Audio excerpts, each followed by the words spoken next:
This comprehensive PGDAST course was originally delivered through live sessions by the official instructors.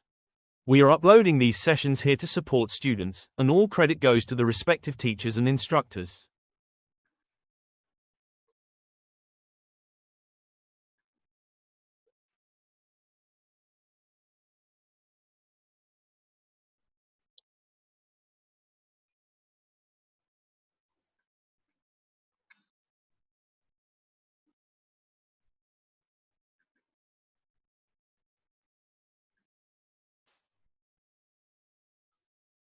Yes, process capability analysis.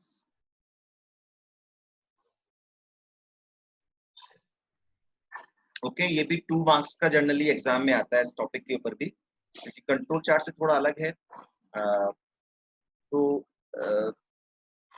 ये क्या ऐसा हो सकता है कि if we prepare a control chart and it is shows the under control, but the we can say it does not confirm the specification. तो वैसे तो प्रोसेस दिखा रहा था हमारा कंट्रोल में चल रहा है, हमने कंट्रोल लाइन ड्रॉ करी और देखा, पर कभी कभी सिचुएशन ऐसी भी आ जाती है कि हमारा जो हमारे स्पेसिफिकेशन सेट थे उनको फुलफिल नहीं कर पाते। तो इसके लिए we have also study the process capability. Process capability क्या है? प्रोसेस कैपेबिलिटी से समझने से पहले आपको समझना पड़ेगा 3 types of limit: specification limit, control limit and natural tolerance limit. Okay, चलिए वन बाय वन आते हैं। स्पेसिफिकेशन लिमिट, इसके बारे में पहले भी डिस्कस कर चुके हैं कि बाय द वे कोई कंपनी या कंज्यूमर कुछ स्पेसिफिकेशन देता है। जैसे मान लीजिए मैं क्रिकेट बॉल भी बना रहा हूँ, क्योंकि वो एग्जांपल इसमें ज्यादा लिया हुआ है। क्रिकेट बॉल बना रहा था तो एक तरीका तो ये हुआ कि मैं अपने बेस से, अपनी इच्छा से उसका वेट डिसाइड कर लूँ, अपना उसकी डायमीटर ले लूँ, तब मैंने क्रिकेट बॉल बना दिया। पर जनरली ऐसा नहीं होता है। जो कंज्यूमर है वो कुछ स्पेसिफिकेशन हमें देता है, तो उनके बेस पे उन स्पेसिफिकेशन को बोलते हैं हम स्पेसिफिकेशन लिमिट।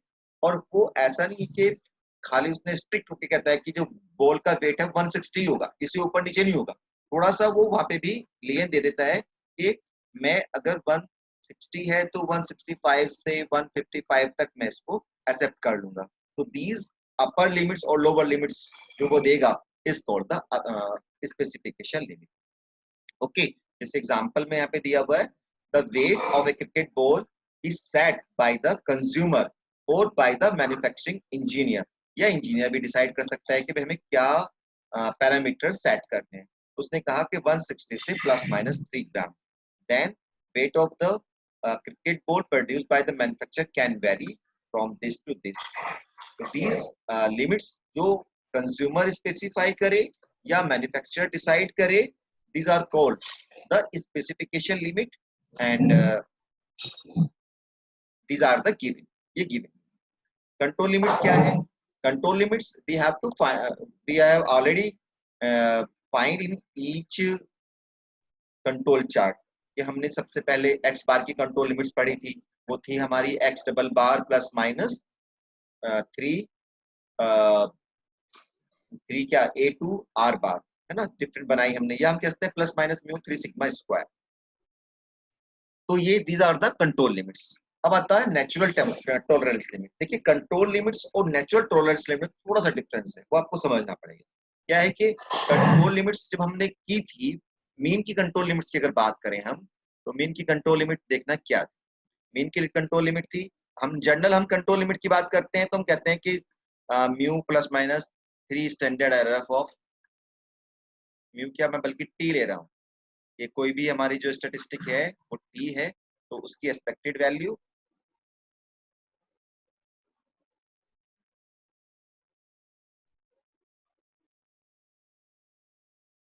ये हमारी कंट्रोल लिमिट्स थी। तो एक्स बार के केस में ये कितना आया था यहाँ पे,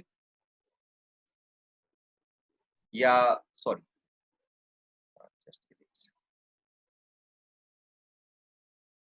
यस, ये बनी थी हमारी म्यू प्लस 3 सिग्मा 2 n, क्योंकि क्योंकि हमारा जो टी था वो कितना था, एक्स बार था, ठीक है। तो ये these are the control limits. पर हमारा तो यहाँ पे जो स्टेटिस्टिक्स थी उसकी हमने कंट्रोल लिमिट निकाली है, पर अगर हम वेरिएबल यानी एक्स यानी अगर हम वेट की लिमिट्स लेंगे, these are called the not natural tolerance limit. तो वेट क्या था, एक्स था, उसका डिस्ट्रीब्यूशन तो म्यू नॉर्मल था, म्यू सिग्मा, म्यू और सिग्मा, तो इसकी जो लिमिट बनेगी वो बनेगी म्यू प्लस 3 सिग्मा। तो ये डिफरेंस है कंट्रोल लिमिट्स में और नेचुरल टॉलरेंस लिमिट में। नेचुरल टॉलरेंस लिमिट में हम वेरिएबल जो हमारा है उसकी लिमिट निकालते हैं, और कंट्रोल लिमिट्स में जो हमने स्टेटिस्टिक्स ली है उसकी लिमिट निकालते हैं।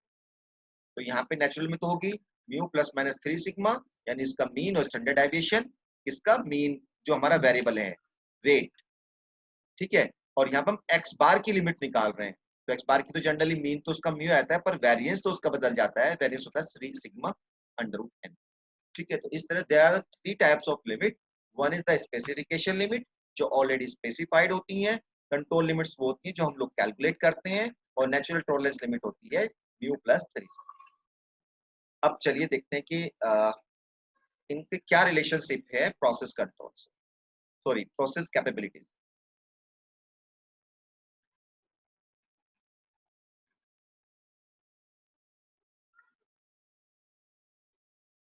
ये भी एक बार 2 मार्क्स का क्वेश्चन आया था कि लिमिट दे दिया उसने, पूछा ये बताइए कौन से लिमिट्स है, क्या ये स्पेसिफिकेशन लिमिट्स हैं, क्या ये कंट्रोल लिमिट्स हैं, क्या ये नेचुरल लिमिट्स हैं।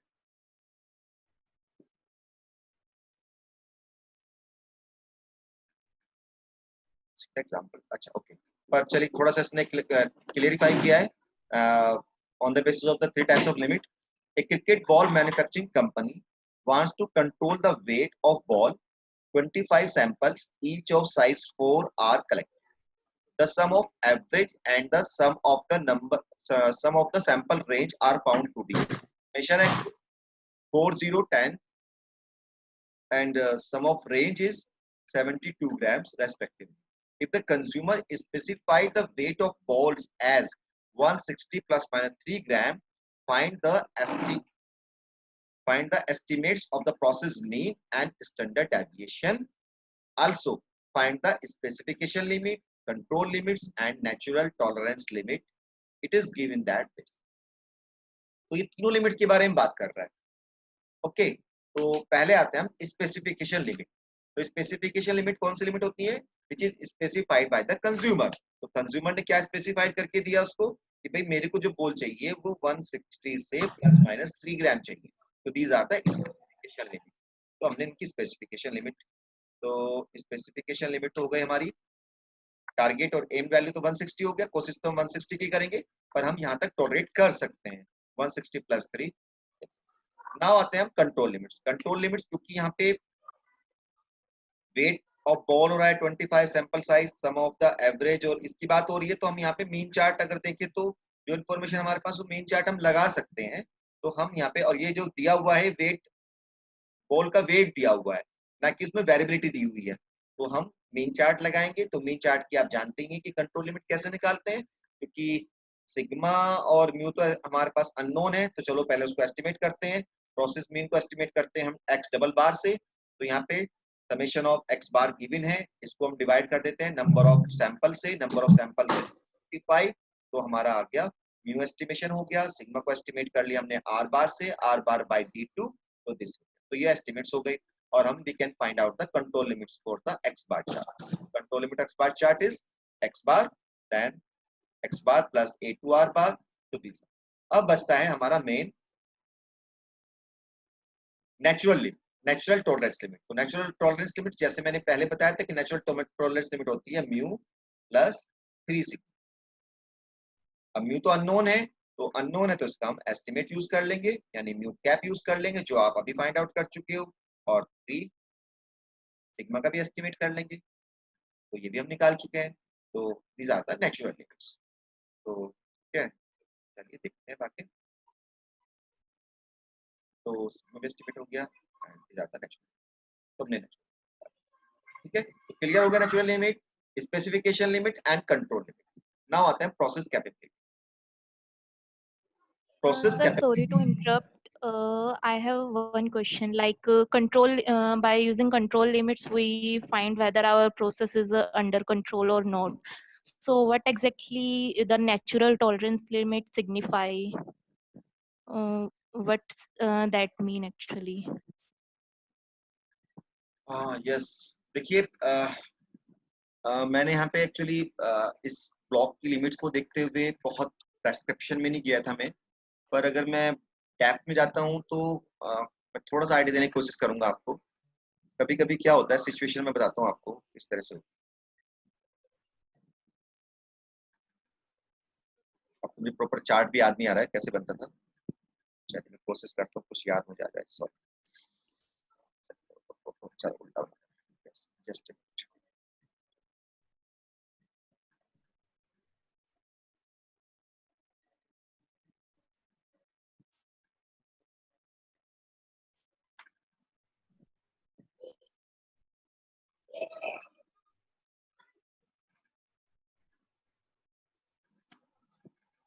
प्रॉपर चार्ट मुझे याद भी नहीं आ रहा है। देखिए ये हमारा सिंपल है कि ये हो गई हमारी अपर कंट्रोल लाइन, ये लोअर कंट्रोल लाइन, ये upper control line, centre line, और हमारा ये चार्ट नॉर्मल बन गया है।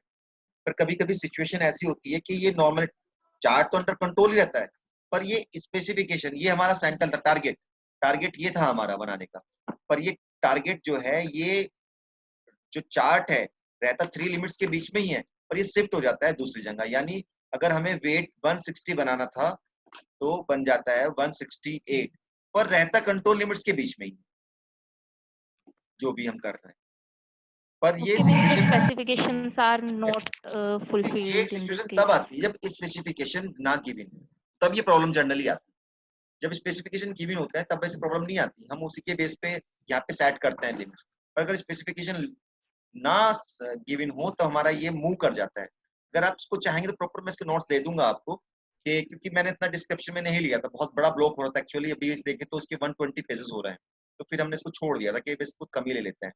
ठीक है, तो डिस्क्रिप्शन में जाएंगे तो मैं आपको कोशिश करूंगा बताने की, तो फिलहाल आज यही देख लीजिएगा आप। ठीक है। Thank you, sir. Yes. The process capability is a measure of the ability of the process to meet the specification. तो process capability के बेस पे हम ये देखते हैं कि ठीक है प्रोसेस तो अंडर कंट्रोल में है, पर क्या ये स्पेसिफिकेशन को भी फुलफिल कर रहा है कि नहीं कर रहा है। अगर बाय द वे कंट्रोल में तो है पर वो स्पेसिफिकेशन को फुलफिल नहीं करेगा तो हमारा प्रोडक्ट किसी भी काम का नहीं है, वो सेल आउट बिल्कुल नहीं होगा। तो हमें प्रोसेस कैपेबिलिटी भी चेक करनी पड़ेगी after the process is under control. It tells us how good an individual product is, even through the process may seem to be under statistical control.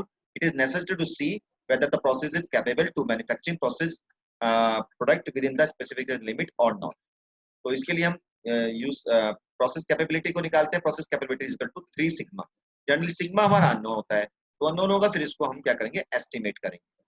तो it is called 3 sigma limit भी कुछ लोग बोलते हैं। ठीक है, 6 sigma. तो sigma को हम एस्टिमेट कर रहे हैं R bar upon D two से। अगर हमें आर गिवन है, अगर एस गिवन है तो हम एस बार अपॉन सी फोर से इसे एस्टिमेट कर लेंगे। तो प्रोसेस कैपेबिलिटी हो गई। प्रोसेस कैपेबिलिटी की हम जो कंपैरिजन है वो हम यूज करते हैं स्पेसिफिकेशन लिमिट से। तो स्पेसिफिकेशन लिमिट का डिफरेंस देख लेंगे, तो दिस कॉल्ड द टॉलरेंस।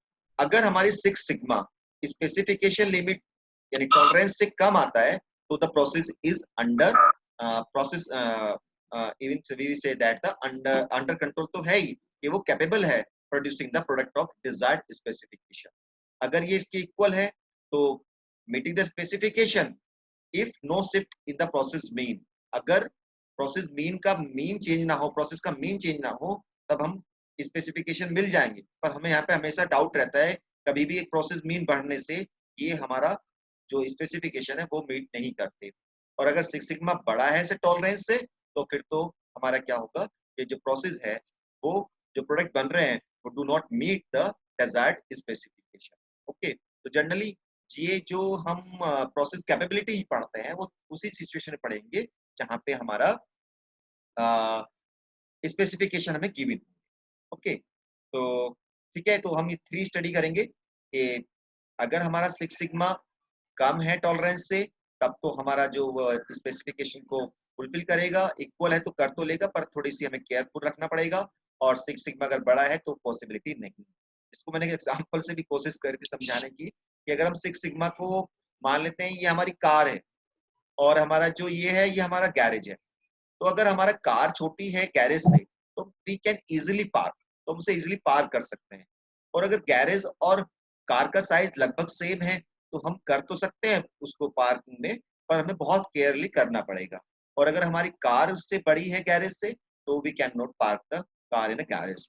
तो सिमिलर मैंने यहाँ पे शो अप किया था, इसको लिखा है। तो अब इसका सेम क्वेश्चन आता है सिंपल वे में कि a manufacturing process produces certain number of ball to diameter with a standard deviation of this. The upper and lower specification limit are specified. Calculate the process capability. तो process capability is 6 sigma और 6 sigma हमें given है, तो easily we can find out. तो 0.03 आ गई।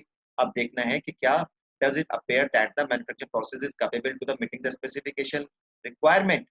क्या वो जो हमारे प्रोडक्ट बनेंगे वो स्पेसिफिकेशन रिक्वायरमेंट फुलफिल करेंगे? तो इसके लिए टॉलरेंस निकाल लेते हैं। Tolerance is upper specification limit, lower specification limit, दोनों को सब्ट्रैक्ट कर दिया। यहाँ पे जो नेचुरल ये पढ़ाने का मतलब था, कहीं कहीं वर्ड यूज होता है क्वेश्चन में नेचुरल लिमिट्स का, तो मैंने इसलिए यहाँ पे नेचुरल लिमिट्स बताया, पर यहाँ पे मेरे ख्याल से ऐसा कोई यूज नहीं है टू जज the process capability. Process capability में मेनली हमें क्या चाहिए, process specification limit and 6 sigma. Okay, तो ये हमारा पूरा हो गया है। अगर इससे रिलेटेड कोई क्वेश्चन आता है तो 2 मार्क्स से ही आता है। कभी कभी तो इस तरह के न्यूमेरिकल पूछ लेते हैं, या कभी कभी ये सिचुएशन दे देते हैं कि किस सिचुएशन में हमारा जो प्रोसेस है वो हमारा स्पेसिफिकेशन को फुलफिल करेगा और किस में नहीं करेगा। ठीक है, तो 2 टाइप के क्वेश्चन बनते हैं। जनरली 2 मार्क्स का क्वेश्चन तो in all the question papers में आपको दिखाई देगा। ओके, तो कोई डाउट इससे रिलेटेड, या मैं एक बार समराइज करूं फिर दोबारा? तो एक बार चार्ट समराइज कर दो सारे। चलिए, तो एक बार समराइज करते हैं। मैं कोशिश करता हूँ, मैं व्हाइट बोर्ड इसमें से शेयर करता हूँ, उस पर एक चार्ट बनाने की कोशिश करते हैं। ओके,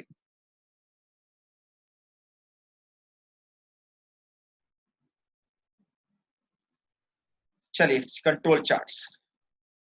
मेरा तो बिल्कुल आप शायद पूरा बन भी ना पाए इस पे, क्योंकि इस पे लिखने की प्रैक्टिस मेरी नहीं है।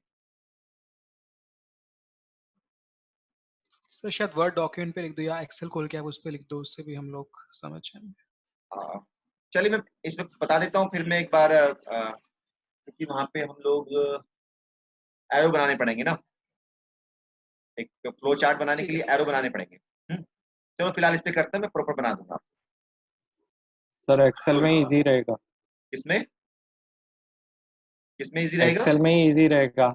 एक्सेल में उसमें आपको वो एरो वगैरह भी मिल जाएंगे, सब मिल जाएगा। सर आप प्रेजेंटेशन में बना सकते हो पावर पॉइंट।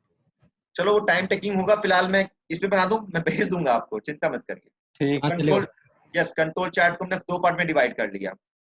तो एक तो होगा वेरिएबल, ठीक है, शॉर्ट में लिख रहा हूं, और एक एट्रीब्यूट। तो सबसे पहले देखेंगे जो हम क्वालिटी कैरेक्टरिस्टिक है हमारी, क्या वो मेजरेबल है, या वो हम मेजर नहीं कर रही, केवल हम डिफेक्टिव और नॉन डिफेक्टिव या डिफेक्ट्स और नॉन डिफेक्ट्स में बात कर रहे हैं। तो यहीं पे ही हमारे चार्ट हाफ हो जाते हैं। अगर वो मेजरेबल है तो हम जाएंगे कंट्रोल चार्ट फॉर वेरिएबल के लिए जाएंगे, अगर वो मेजरेबल नहीं है तो हम कंट्रोल चार्ट फॉर एट्रीब्यूट्स के लिए जाएंगे। तो आप यहाँ पे डाल सकते हैं, यस, यहाँ पे तो आप डाल दीजिए मेजरेबल, पूरा लिख लीजिएगा आप अपने पास, और यहाँ पे लिख लेंगे नॉन मेजरेबल। साथ में डाल दीजिएगा defective, non defective, non defective, defects, ठीक है, डिफेक्ट्स और बस, ठीक है, डिफेक्टिव, नॉन डिफेक्टिव और डिफेक्ट्स। और यहाँ पे होंगे मेजरेबल मीन। यहाँ पे बात किस किस की होगी? यहाँ बात होगी मीन की बात होगी, या तो या रेंज की बात होगी, वेरिएबिलिटी की बात होगी। ठीक है, अब बाय द वे आपने डिसाइड कर लिया कि भाई जो हमारा था वो वेरिएबल है, तो वेरिएबल के बाद फर्दर इसको 2 पार्ट में डिवाइड कर सकते हैं कि अब वेरिएबल है तो किसकी बारे में बात हो रही है। अगर मीन के बारे में बात हो रही है तो आप कौन सा चार्ट यूज करेंगे? एक्स बार चार्ट यूज कर लेंगे। अगर वेरिएबिलिटी को कंट्रोल करने की बात हो रही है, वेरिएबिलिटी कंट्रोल चार्ट, तो यहाँ पे 2 चार्ट्स हैं, एक है आर और एक है एस। तो आर है यहाँ पे और दूसरा है एस। आर कब यूज करते हैं? जब सैंपल साइज हमारा n less than equal to 10 होता है, और अगर sample size n greater than 10 होगा तो हम एस चार्ट यूज करें। ठीक है, इतना क्लियर है? देखिए, यस यस। चलिए अब एट्रीब्यूट पे आते हैं। एट्रीब्यूट में क्या है कि बात होगी डिफेक्ट की, बात होगी डिफेक्टिव की, बात होगी।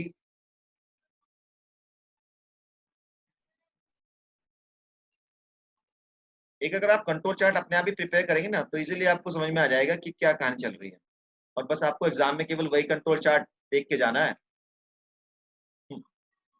और 2-3 क्वेश्चन करेंगे, अनसोल्व करेंगे या आप असाइनमेंट करेंगे तो आपको जज होना शुरू हो जाएगा कि इसमें कौन सा चार्ट आप लगाएंगे। चलिए, तो एट्रीब्यूट्स अगेन फर्दर 2 पार्ट में डिवाइड है, एक तो डिफेक्टिव्स,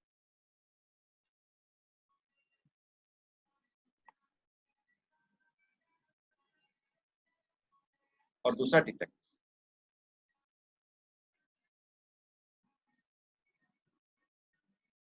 अगर डिफेक्ट्स की बात हो रही है तो वहां पे 2 चार्ट हैं, सी और यू। तो सी चार्ट लगेगा या फिर यू चार्ट लगेगा।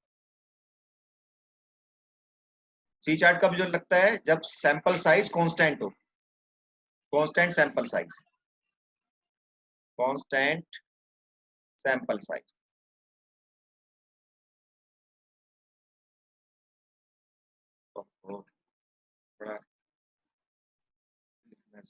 यस, कांस्टेंट सैंपल साइज, तब तो हम सी लगाते हैं। और एन कब लगाएंगे? जब एन क्या करेगा? वेरी कर रहा हो। कांस्टेंट सैंपल साइज में वो क्या कहते हैं, 1 हो या कोई भी 100 का हो, हर बार अगर 100 का सैंपल साइज ले रहे हैं तब भी आप इसको लगा सकते हैं। और किसकी बात होगी? डिफेक्ट्स की बात होगी। अगर नंबर ऑफ डिफेक्टिव्स की बात हो रही है तो फिर फर्दर 2 चार्ट हैं, पी और एनपी। तो ये भी अगर कांस्टेंट सैंपल साइज है तो दोनों चार्ट में से आप जो मन करे आप लगा सकते हैं, एन भी लगा सकते हैं, पी भी। अगर वेरिएबल कंट्रोल चार्ट है, सैंपल साइज अगर कांस्टेंट नहीं है, तब आपको केवल पी ही लगाना पड़ेगा। एन अगर क्या है? कांस्टेंट नहीं है, not constant, sorry, not constant, तब तो आपको पी ही लगाना पड़ेगा। पर अगर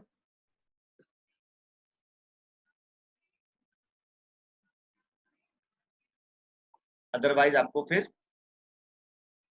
कांस्टेंट है तो आप एनपी लगाइए, सिंपल। क्योंकि एनपी मैंने कहा कि बहुत इजी भी है, ड्रॉ करना भी और कैलकुलेट करना भी, तो एनपी लगा सकते हैं। तो यहाँ पे भी सेम ऐसे ही कर लीजिए आप कि जैसे यू में, यू कब यूज कर रहे हैं? जब वेरिएबल सैंपल साइज है, तो पी भी आप तभी यूज करेंगे जब वेरी करेगा एन। और एनपी जब यूज करेंगे जब कांस्टेंट होगा, और सी कब यूज करेंगे? कांस्टेंट। दोनों में क्या डिफरेंस है? अगर डिफेक्ट्स की बात होगी तो आप सी यूज करेंगे, और नंबर ऑफ डिफेक्ट्स की बात होगी तो आप एनपी यूज करेंगे। ठीक है, मेरे ख्याल से काफी इजी हो गया होगा आपके लिए। और बाकी इसका प्रॉपर फ्लो चार्ट में कोशिश करूंगा। एक्चुअली मेरे पास आजकल टाइम बड़ा शॉर्ट चल रहा है, तो आप बनाइए कोई भी और मुझे शेयर करिएगा प्लीज। वैसे तो क्या होगा सर, हमारे पास कहाँ टाइम इतना एक्स्ट्रा हो रहा है, हमें भी ऑफिस का काम करना होता है। चलो देख लीजिएगा। ओके, तो फिलहाल इसको यहीं पे क्लोज कर रहे हैं। आप लोगों में से कुछ ने क्या लैब किया? क्या MST L2 किया आपने स्टार्ट? नहीं सर, अभी नहीं कर 2 पाए? नहीं किया, 1 है। ठीक है, तो वो भी स्टार्ट कर दीजिएगा। कंट्रोल चार्ट में कहीं प्रॉब्लम हो तो मुझसे डिस्कस कर लीजिएगा, नहीं तो मैं तो फिर मेरे हिसाब से आपके शायद 10 या 12 आप लैब कर सकते हैं on the basis of control chart. Same procedure है, मैंने कल एक्सपायर कराने की कोशिश की थी, तो आप बाकी भी आप खुद ट्राई कर सकते हैं, और अगर कोई प्रॉब्लम है तो मुझसे आप डिस्कस कर सकते यस सर। हैं। ठीक है, तो अब कितना मिनट्स रह गए हमारे इसके? अभी तो है। चलिए, तो अभी स्टार्ट कर देते हैं MST5 या ब्रेक दें, बताइए।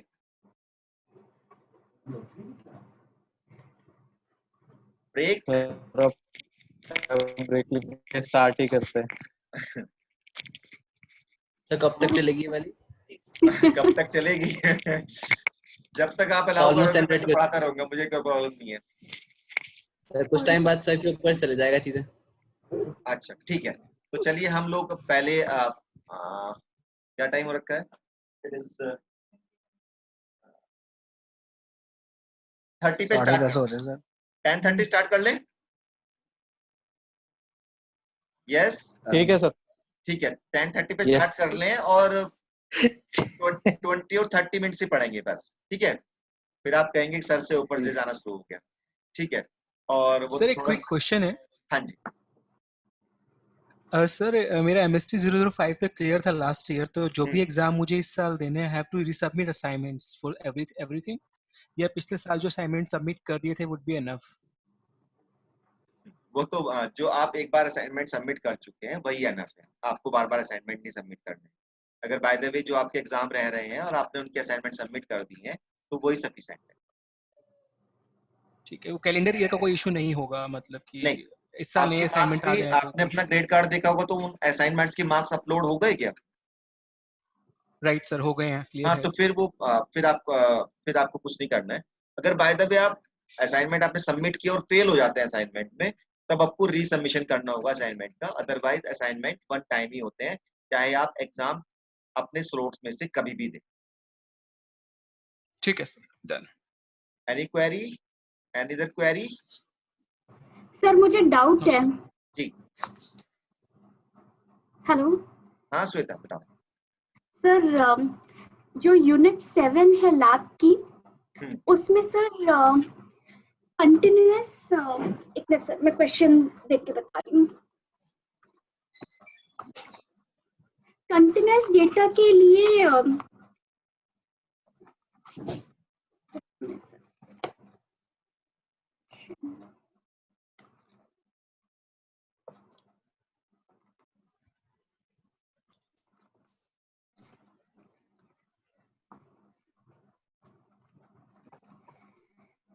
सर क्वेश्चन नंबर 2 है 7th यूनिट का इन कंटिन्यूअस असेसमेंट। मैं ओपन कर लेता हूँ।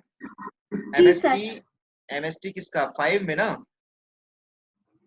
Sir 01 MSTL 001। MSTL 001 और session number 7। Yes yes sir, continuous assessment 7। ठीक है, मैं जस्ट ओपन करता हूँ, आप please wait.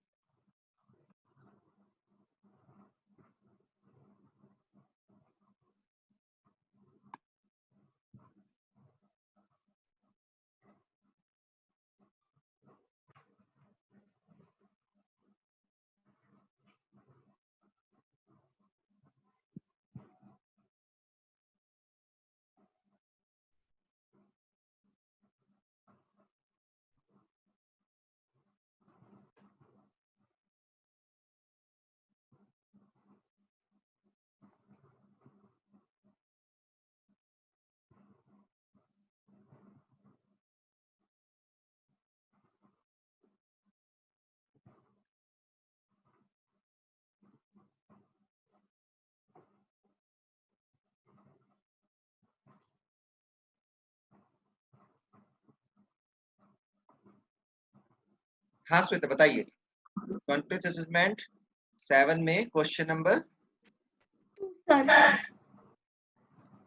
First second sir second. बताइए। सर इसमें दो चीजें पूछी गई, रॉ डेटा का सारा ये 1 2 3 निकालना है एंड कंटिन्यूअस फ्रीक्वेंसी डिस्ट्रीब्यूशन का निकालना है।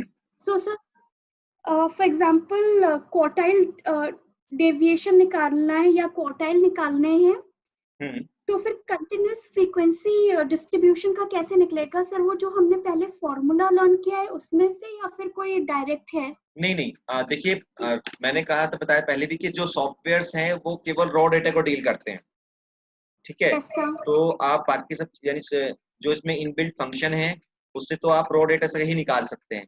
कंटिन्यूअस के लिए आपने सेम जैसे थ्योरी में किया था एज यानी एक्सेल को एज ए कंप्यूटर यूज करना पड़ेगा। एज सच कोई फंक्शन नहीं है एक्सेल में जो कंटिन्यूअस फ्रीक्वेंसी डिस्ट्रीब्यूशन पे अप्लाई हो सके, ठीक है। तो आप जैसे आपने यूजुअल वे में थ्योरी में किया है सेम ऐसे ही करना पड़ेगा, और एक्सेल को बस कंप्यूटर की तरह उसकी तरह यूज कर सकते हैं आप as a calculator. Right sir, तो फॉर्मूला यूज करना है सर? यस फॉर्मूला यूज करना है, यानी वो था ना कि क्वार्टाइल्स के लिए था L plus n/4 minus C upon F into H, वो वाला formula. Right sir, thank you sir. तो और कोई यानी क्वेरी किसी इसी से रिलेटेड कोई